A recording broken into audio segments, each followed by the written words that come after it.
Hello and welcome to the tutorial for using the Special Education Teacher Caseload Organizer spreadsheet. It can do some pretty cool things, and it's very important to learn how it's designed to be set up and used. Guessing about how to use it or doing things differently or out of order can cause issues. So thanks for being here to watch this video. Let's get started. Once you've made your own copy of the Google Sheet, you'll need to authorize the script using the directions on the first tab. You only need to do this the very first time you use the spreadsheet. To do this, follow all the instructions on the first tab, which is labeled How to Authorize Script. I will demonstrate it now. Click Authorize Script, then Run First once. Then click OK and select your Google account. Click Allow. Next, go back to the Authorize Script menu and select Run Next.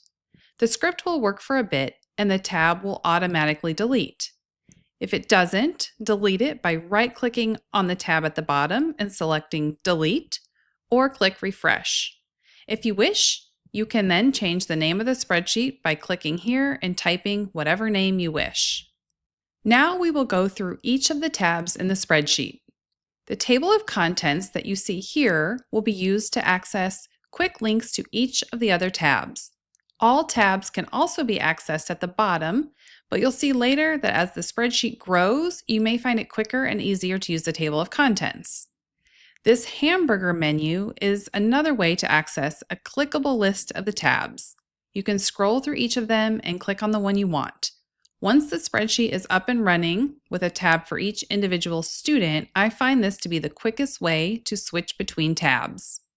As it states, the Fill in First tab needs to be the tab that's completed first, before any others. Here, you'll enter the 4-digit year in which the school year begins. For example, for the 26-27 school year, you'd enter 2026. Add the name or names of the schools that you serve and modify the grade levels if you need to. Then, check these boxes to designate which services should count toward the provided sessions and minutes. We'll see why this section matters later when we look at the Minutes tabs. In the PDF download that you use to make a copy of the spreadsheet, you'll find a list of the abbreviations used here. You can change or add to this list if you would like to code sessions differently. In column K, you'll fill in the titles of whatever service providers your students have, such as SLP, OT, PT, counselor, etc. All of this information is used to tell the spreadsheet how to label the columns on subsequent tabs. The Student Details tab is the main source of information that gets transferred throughout the other tabs. It is important not to add or delete columns on this tab. If you do, it will interfere with the scripts that are run, which provide a lot of the automation throughout the other tabs. You will complete one row for each student on your caseload. In columns A and B, type the student's last and first name as you want them to appear throughout the rest of the spreadsheet. Use the link column, column C, to paste any website link for quick access. In column D, add the student identification number.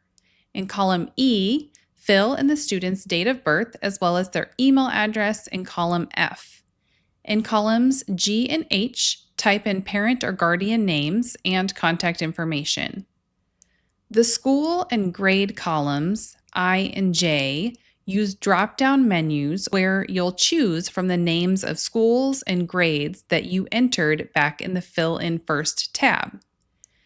In columns K, you can type in names for each student's teacher or teachers. In columns L and M, you will note the SAI minutes or how many minutes of specialized academic instruction the student receives. The number of minutes goes in column L, and the time period for those minutes goes in column M. This could be a week, month or year, or a range of dates such as a quarter, trimester, or semester. These columns are especially important to fill out if you intend to track your students' provided SAI minutes. You can add the name of each student's SAI case manager in column N. The headings for columns O through X will automatically populate based on what you entered on the Fill in First tab. You can then list specific names of professionals in these columns. You can also list their contact information in each cell or add a note to any of the cells with their contact information or any other pertinent information. To do that, right-click on the cell and choose Insert Note and type whatever you want in this box. The due dates for annual and 3-year IEPs, columns Y and Z, are formatted to be dates, so a calendar automatically pops up when you click in the cells of these columns. The cells are color-coded based on the proximity to the date. Green if the date is within 90 days, yellow within 60 days, and red within 30 days. Columns AA and AB can be used to track dates of other IEP meetings, for example, move-in or 30-day. In column AC, you can note the student's goal areas such as writing or math. Check Eval only, column AD, for students only receiving an evaluation and not any services as of yet. Add any miscellaneous notes to column AE. Once the Student Details tab is complete, run the script to automatically fill in the information into the other tabs. To do this, click Script menu, then Add New Students. It could take a few minutes for the script to run. If you've entered 20 or more students, be aware that after about 6 minutes, the script will automatically time out and prompt you to run the script again so that it can continue with the automation. Later, I will show you how and when to use the other scripts in the script menu. In the next tab, SAI Details, many cells will be automatically filled in, such as the SAI Case Manager, due dates, service time, and goal areas, but you can add information to the other columns. The link column can again be used to paste a relevant link, such as a link to the student's IEP in the IEP system. A drop-down menu in column E can be used to select one or more eligibility categories. The student's service providers will automatically fill on this tab. You can type in any IEP accommodations and modifications here in column R. The checkboxes in columns U and V can be used to specify consult and ESY students when applicable. Lastly, you can add up to 15 goals or objectives. For the sake of simplicity and readability throughout the spreadsheet, I recommend typing the goals in a shorter form. So rather than typing the entire goal as written in the IEP, type something that you can easily recognize and understand day to day. Later, we'll see where else these goals show up. The Evaluations tab tracks all assessments. Use the drop-down of choices to select a student assigned for an evaluation. Please note that only the students listed on the Student Details tab are given as options in the drop-down menu. If you're doing an evaluation on a student not currently on your caseload, you'll still need to add them to the Student Details tab first. On that tab, you can click Eval only if they are not currently receiving IEP services. The link column can be used to create a clickable link to the student's evaluation in the IEP system, for example. Date of birth, parent name and contact, school, grade, and teacher should automatically fill in.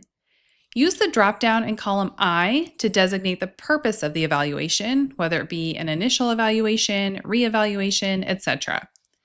Type in the areas to assess in column J. Select the due date from the pop-up calendar in column K, which again is color-coded to alert you as dates approach. The checkboxes can be used to track your progress on each evaluation. You can also add notes to each checkbox cell. For example, you may want to note that the date that each step occurred. To do this, right-click on the cell and select Insert Note and type the date. So if the parent signed permission on September 3rd of 2025, I can type that as a note for this checkbox so it's there for reference as needed. These column headings can be changed, and whole columns can be added or deleted to suit your process. On the far right of the tab in columns Y and Z, you can type your recommendation and/or any evaluation notes. If a student needs to be added to your caseload after their evaluation, go back to your Student Details tab, uncheck the Eval Only box, and fill in the rest of the row. Then run the Add New Student script. The Case Management tab is used to organize IEP case management duties. Again, use the drop-down menu to select a student name from your current list of students, those listed in the Student Details tab, and much of the information will automatically fill. The link column can be used to paste in any website link for quick access, such as a link to the student's IEP in the IEP system. The IEP meeting checklist columns to the right help you track progress on completing each IEP and meeting. Similar to the Evaluations tab, you can note the date of each step's completion by right-clicking in the box and selecting Insert Note. You can also modify, add, or delete these columns to reflect your unique process. The Progress Reports tab is a handy way to track completion of each round of progress reports throughout the school year.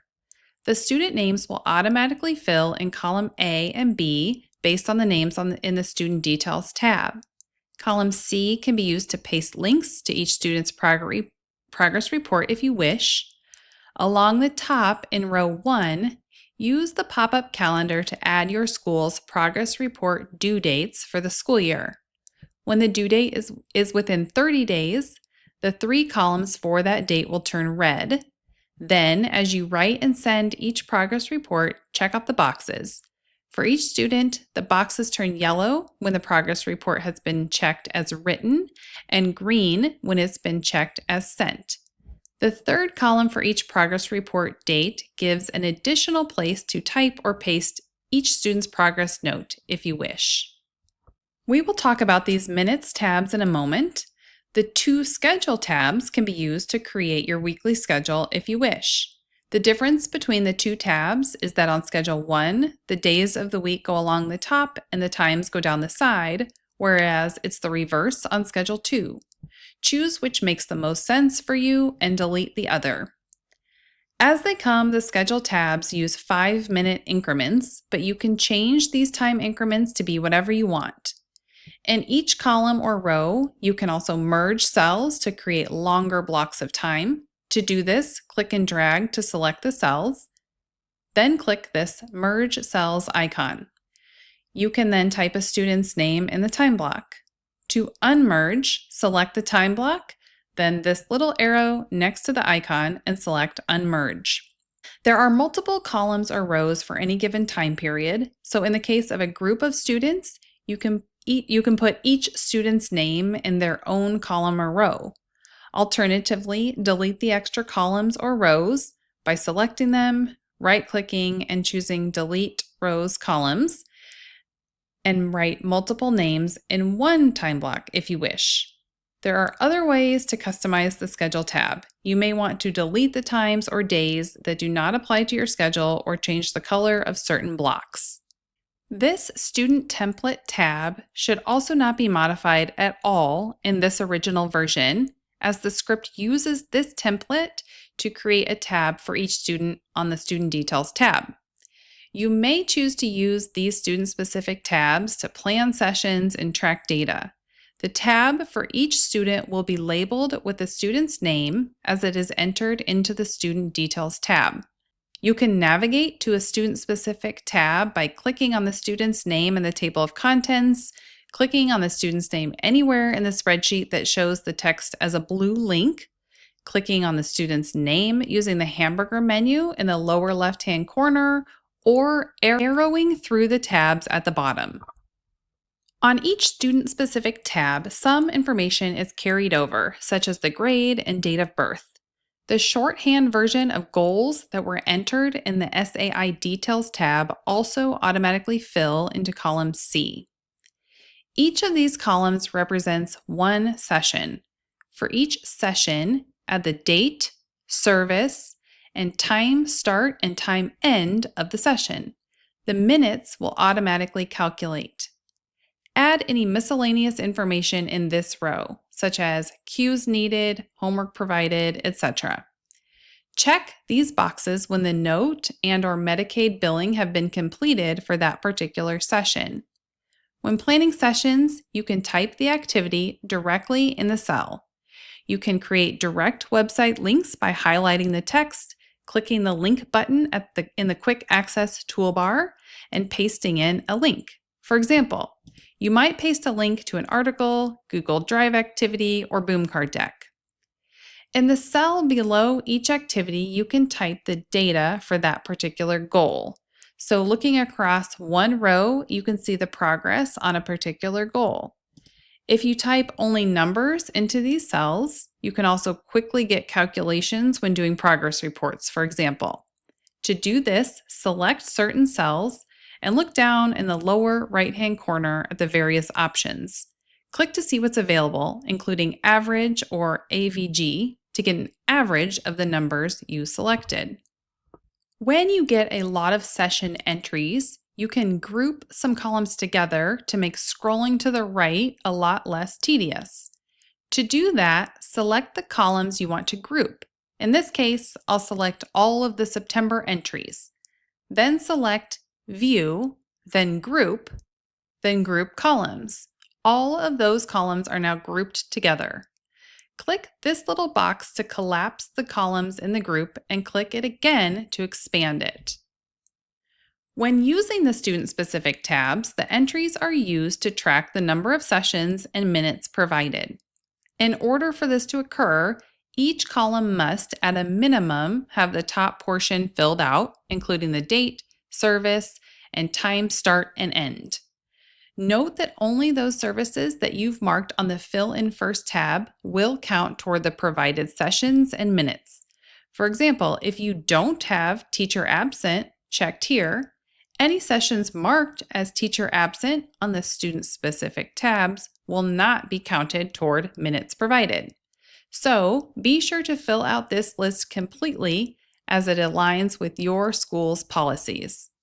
As I previously mentioned, the entries on the student-specific tabs are needed to track minutes on the Minutes tabs. These are tabs that give you an overview of the minutes provided to your caseload. There are 3 Minutes tabs, and each tracks minutes provided to students on a weekly, monthly, or yearly basis, or for a range of dates such as a quarter, trimester, or semester. The Minutes tabs are automatically set up for you based on how you completed the Student Details tab. Students with week selected in the Per Period column will be on the Minutes Week tab. Students with month selected will be on the Minutes Month Year tab. And students with date range selected will be on the Minutes Date Range tab. You may use 1, 2, or all 3 of these tabs depending on how IEP minutes are written across your caseload, and delete the ones you won't need. In addition to the student names showing up automatically on the applicable tab, the number of minutes each one is to receive automatically shows up as well. For the Monthly Minutes tab, no setup is needed. On the Weekly Minutes tab, you'll need to add the first date of each week along the top using the pop-up calendars. For the Date Range Minutes tab, you can add a short description at the top such as first quarter or semester.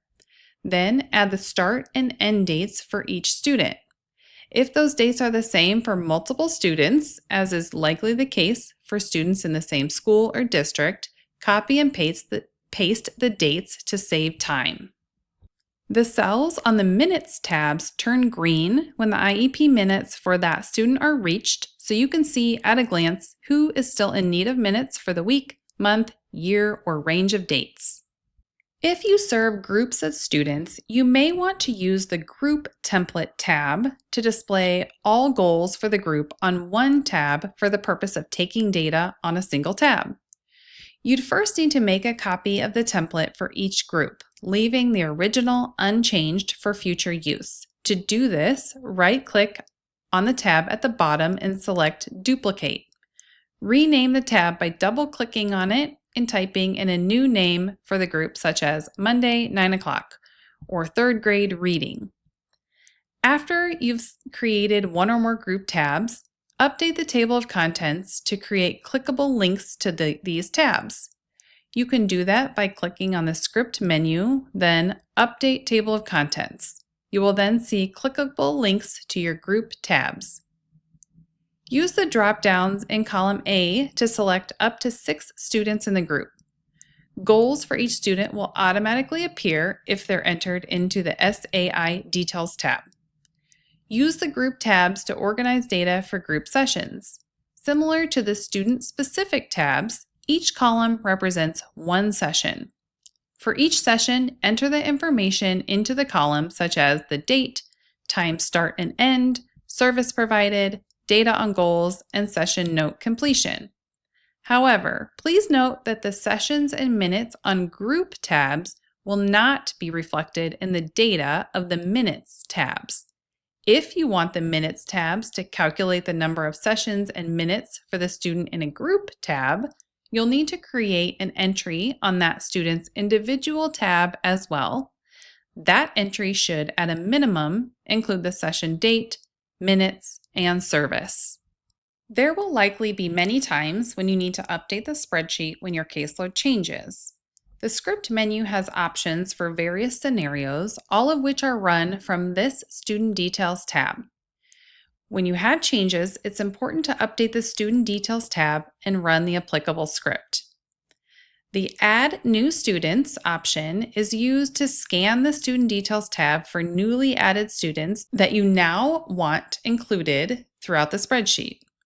Let's say you add a student named Lillian Jenkins.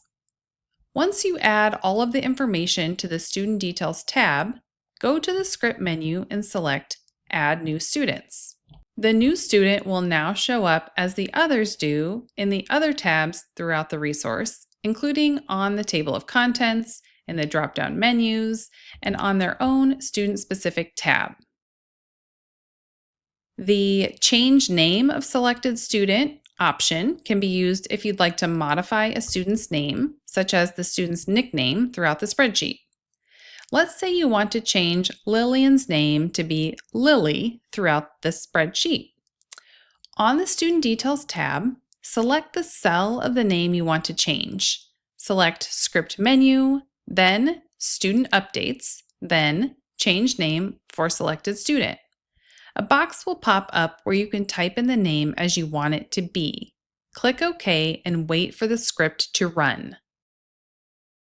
Now, where it previously said Jenkins Lillian, it now says Jenkins Lily. But on tabs that already have the student's name selected from a drop-down menu, you'll need to reselect the student's name to ensure the rest of the row fills correctly.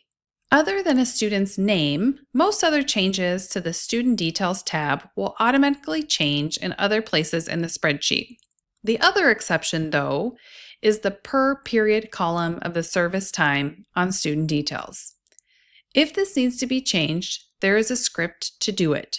For example, if a student's IEP changes and their minutes need to now be tracked per week instead of per month on Minutes tabs, you'd use this script. First, make the change from the drop-down on the Student Details tab. Then select Script Menu, then Student Updates, then Update Details for Selected Student. Wait for the script to run, and you will now see the student on the correct Minutes tab. On the Student Details tab, we've talked about how to change a student's name, remove a student from Eval only, and change the per period column. As mentioned before, other changes can be made to the Student Details tab without using a script. They can be made on this tab and they'll automatically change where needed on the spreadsheet. For information that's not on the Student Details tab, you can make the change to the SAI Details tab. In other words, if what you need to change is also on the Student Details tab, that's where you should make the change, as the SAI Details tab is pulling the information from the Student Details tab. If it's not on the Student Details tab, make it on the SAI Details tab. After a student's IEP meeting, you may need to change their goals on the SAI Details tab. Note that changing them here will change them on the Student-Specific tab as well. So, if you're making a significant change to a goal from what it was previously, you might want to download the Student-Specific tab as a PDF before making the change to keep the data on the previous goals. To do that, navigate to the Students tab, select File, then Download, then PDF Document. On any of the tabs, you can hide a student's entire row. You might do this if a student is dismissed or on hold. To hide the student on any tab, click on the number of the row to select the whole row. Then right-click and select Hide Row. You'll see two small arrows on either side of the hidden row. To unhide that row, just click between those small arrows. If you want to permanently delete a student and their data without any option to see it at a later time, you can select the row, right-click, and select Delete Row. This will cause errors on the subsequent tabs, which you can flip through and delete those rows as well. You can also delete their student-specific tab. Now, when it's time to create a new copy of the spreadsheet for a new school year, as long as the information is still accurate, you can copy and paste one or more rows from the previous spreadsheet onto your Student Details tab. And once you've run the script on the new spreadsheet, you can also copy and paste things like the goals on the SAI Details. This will save you from having to enter much of this information again. When you copy from the old spreadsheet and paste it onto the new one, you'll want to only paste the text, not any of the formulas or links. To do this, right-click, select Paste Special, and choose Values Only so that the linking of the copied students doesn't transfer to the new sheet. If there is any linked or blue text when you paste in the old data onto the new spreadsheet, select the pasted cells that have links. Then right-click, select View More Cell Actions, then Remove Link. There are several changes that you can make throughout the spreadsheet to make it better suited for you.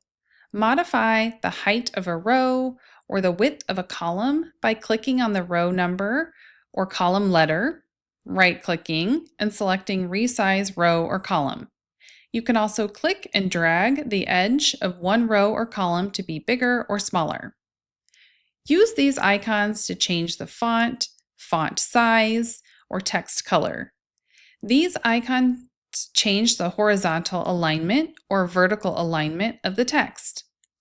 This icon allows you to change the text wrapping to overflow, text that spills out of the cell, wrap, fit all contents in the cell, adjusting size if needed, or clip, cut off the cell contents that don't fit. Many columns in the spreadsheet give you the option to sort the data. For example, you might want to order your student list alphabetically or by school, grade, or teacher. Wherever you see this filter symbol, you can click on it and choose to sort in alphabetical order, sort A to Z, or the reverse, sort Z to A. If you see a tab labeled Helper, do not change or remove it, as the script uses this tab for its various functions.